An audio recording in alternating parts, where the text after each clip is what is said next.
Okay, guys, a very good morning. Very good morning, doctors. So, today we got a new topic, we got a new update from the Nbems, a very happy message. And of course, maybe so many doctors may not be okay with this message, but still, it's a good update, right? So, without making any delay, we'll get into the topic. So, Nbems recently posted a video, so they are just given a clarity on the next fresh days of announcement of Neet PG 2024 examination. So they are just claiming like we will announce the fresh dates on or within 1 week of this month.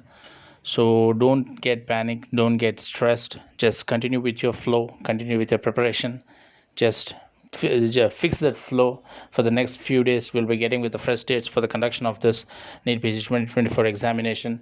So doctors, this is one request that I want to give, that I just want to request to all of you. Please be with the flow. Now the rough dates of the examination have changed.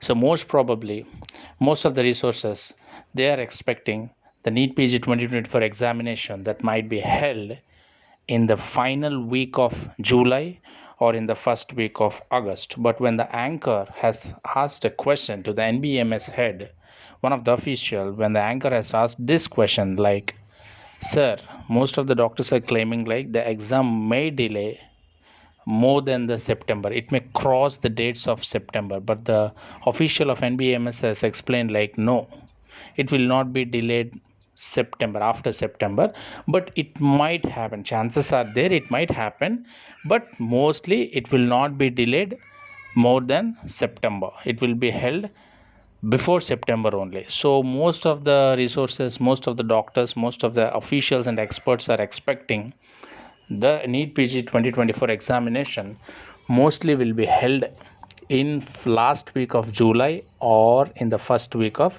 August. So whoever are preparing for the examination, please keep your flow, don't miss it, don't leave the flow, don't leave the momentum, don't get stressed, don't get like this was a bad luck. No, it is not at all a bad luck, it is just an experience, right?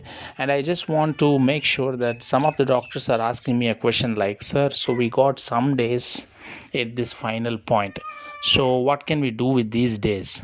So I just want to say exclusively for those doctors.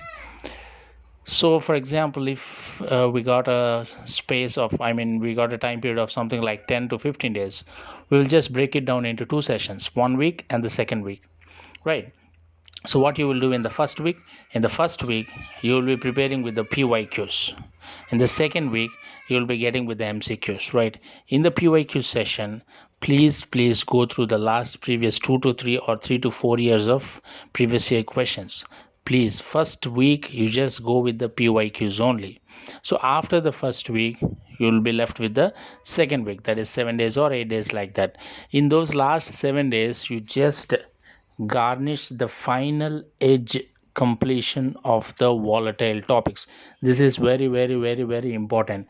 Most of the doctors, they just exclaim it like, till the end, till the last day of the examination, they just want to grill each and every subject. No, it is wrong, it is purely wrong, it is purely wrong. Don't go subject wise in the last week of the examination. Please don't go subject wise. The only thing you have to do is go mcq wise, only mcqs. Don't go subject wise. And in that mcqs also, don't blindly do the mcqs, right? It's not about mcq, it's purely about the topic. For example, if there is an mcq like acute angle branching with a septate is observed, so what is the most probable organism that we are about to see in the microscope? So you just make it an answer, right? So you just take that mcq, you solve it. Now you'll be getting a answer. For example, these are the dermatophytes, that is, you take it like the three types of dermatophytes. You'll be having trichophyton, you'll be having epidermophyton, you'll be having one more thing. So you just go through all the three dermatophytes. Rather than going for exclusive dermatophyte, you just go through all the dermatophytes, right? So acute angle, that is aspergillus, right? Acute angle is aspergillus, but if it's an right angle, it's mucormycosis, right? So we explained it in the classes, so don't bother about it. So like this, rather than going for the answer, you just go for the topic. For example, if you got a question about the epidermophyte, for example, club-shaped organism is observed in the microscope, what is the most probable diagnosis? You see, obviously it is epidermophyte. It's very simple, right? So like for example, pencil shaped organism, so you just go through, if for example, if it is about dermatophytes, you just read all the dermatophytes, not only one thing, you just read all the dermatophytes. For example, you were given with a question like mother of foot, right? Mycetoma, you read the complete actinomyces as well as a eumycetoma. Also read both the organisms, fungi as well as the bacteria, because this mycetoma foot is caused by both bacteria as well as fungi. So rather than reading only about actinomyces, you read both eumycetoma as well as normal mycetoma, that is bacteria related mycetoma also. So like that, rather than blindly doing the MCQs, you just go through the topic in the final week of exam preparation. The first week I already said, you just go with the PYQs, previous year questions, last 3 to 4 years, right? Just go with the PYQs. So that doubt is clear. Now one more doubt so many doctors are asking, sir, why PYQs first, next MCQs? Why this procedure? See, it's very simple, man. If you finish the PYQs, then you will get a confidence like, yes, whatever topic from the previous year questions, if it was given in the examination, then surely I can give it a golden shot. No problem with the PYQs. So you should get that confidence, like you shouldn't make a mistake in the PYQs. You can make a mistake in the very hard questions. Like for example, if you get a questions from this biostatistics of the PSM, you can just make some sort of errors. But if you get a question from the PYQs related to dermatophytes, you shouldn't make a mistake. You shouldn't commit a mistake, right? For example, you were given with a question related to a farmer who is working in a land, is getting some sort of warty lesions present on the skin, on the foot, on the the so on the the forward, the anterior aspect. So you shouldn't you should commit a mistake regarding those type of topics. For example, if you're given with the biostats, which is a if you get a very new topic from the PSM, if you make a mistake, no problem, no issues, that doesn't make into count, that doesn't consider as a count. But if you make a mistake in the PYQ topics, then obviously it is very much countable, it is very much countable, right? So please be thorough with the PYQs for the first week of the preparation. For the second week of preparation, go with the final cutting edge MCQ topics, volatile topics. But which topics you are talking about, sir? See, I'm talking about something like, see, I'm not talking about medicine, I'm not talking about anatomy. Please leave all those majors aside, you already finished it. No need to grill in the final session, final step of preparation. No, not those type of topics. You don't read cardiomyopathy right now, you already finished it. You don't read something like anatomical aspects right now, you already finished it. But what you should read right now, tumor markers, stains, then some signs, special features, some phenomenons, Joubert dose phenomenons, some effects, Higgard's sign, Osiander's sign, all these type of some special keywords are there, which should be very much thoroughly randomly checked once again. So these type of things. And if you come to forensic medicine sections, CRPCs, IPC sections, the punishments, which section denotes for which things, everything should be grilled at the final stage of if you come to biochemistry, genetics, you just give it a random look right now. Why? Because genetics is a short topic, you will be getting 2 questions from the biochemistry, that's for sure, from the genetics chapter. So you just grill it in this final stage of the preparation. Now coming to the one more final suggestion that I want to give is, so many doctors are asking me, sir, you got we just got some 10 to 15 days right now because the NEET PG has been delayed, so we'll be getting 10 to 15 days of delay.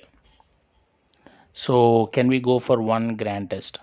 No.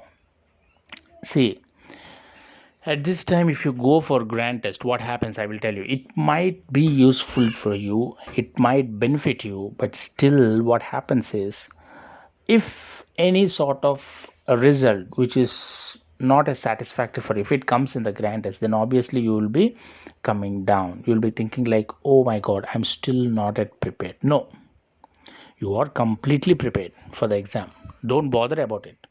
So my sincere suggestion is, you can give a short test rather than the grand test. You can give for mini mock, you can give for short test, but not a grand test. Leave aside a grand test. That stage is already completed. But if you are very much sure, like, yes, I can do it, I can give it, then you take one day at the evening session, sit at 5 o'clock. From 5 o'clock till 8 o'clock, you just give one grand test. That's the best time. Or if you want to sit early morning, 8:45 sharp, you just sit down. From 8:45 to 11:45, you just give one grand test. But if you ask me, sir, whether to give grand test or not, we already know pattern has been changed. So even if you give a grand test also, that doesn't make any sense. Why? Because now the pattern is like a mini mock test rather than a grand test. It's like a mini mock test. You take it like, 6 mini mock tests. There will be 6 mini mock tests. Each one is having some bunch of questions. So obviously if you are very much perfect in giving a mini mock test, then obviously you can give this paper a golden mark. Okay, so don't feel stressed, don't feel bad. Like, see, doctors, life is all about experiences. Life is all about experiences. If you don't have any sort of experiences in life, then it is very much waste of time that you have considered in the medicine. You should have some experiences, then only your life is worth. When our life is worth, can anyone tell me when our life is worth? Our life is worth only when we can tell someone that life is all about these type of things which can happen. When we can explain to someone only, "Me, life is like this, these type of things might happen in life." When we can explain like this only, then your life is worth. When you don't have anything to explain to some other people, then obviously your life is not worth. Even though you are a gold you're a gold medalist, you're a topper, that doesn't make any sense. Until or unless your life has some real experiences only, your life is worth some value, right? It's an infinite value. So don't be stressed. Don't think like it's my bad luck, that's why exam has postponed. No, no, no, no. See, you are already a doctor. There's no doubt in it. You are already a doctor. You finished MBBS, you came from such a long journey, you are already a doctor. MDMS is just a qualification. It gives a fine edge cutting skill for your department. That's it. Nothing much. See, for example, you become a gynecologist. You most probably maximum what you can learn is cesarean section, hysterectomy, or oophorectomy, all these sort of things. But all these sort of things even you can do with MBBS also. So what's the big deal? It's just qualification, man. That's it. In our India system, is like a person who is qualified with a gynecology MS, I mean MD, only can go on with the something like hysterectomy. So for that reasons, we should go with the certain departments specialities. Besides that, you are already a doctor, a qualified doctor. So why you should feel tense? You get MDMS, still you are a doctor. You won't become God, right? Even though you get a MDMS, still you are a doctor. You won't become God, right? So what is the big difference? Is just qualification, man. So why you want to stress your life, right? You are already a doctor. So leave it aside. Take this exam as like it's just a part of your life. That's it. It's not life, but it's just a part of your life. That's it. Okay. So feel free with the flow. Just keep it quick, keep it cool, keep it calm. Just grill the final cutting edge volatile topics, all these sort of things, list of things which I have already explained in my classes as well as also like this. So please go with the flow. If you have any doubts, feel free to just comment it down in the comment box, right? I wish you all the best for the examination. Your wise doctor. Thank you.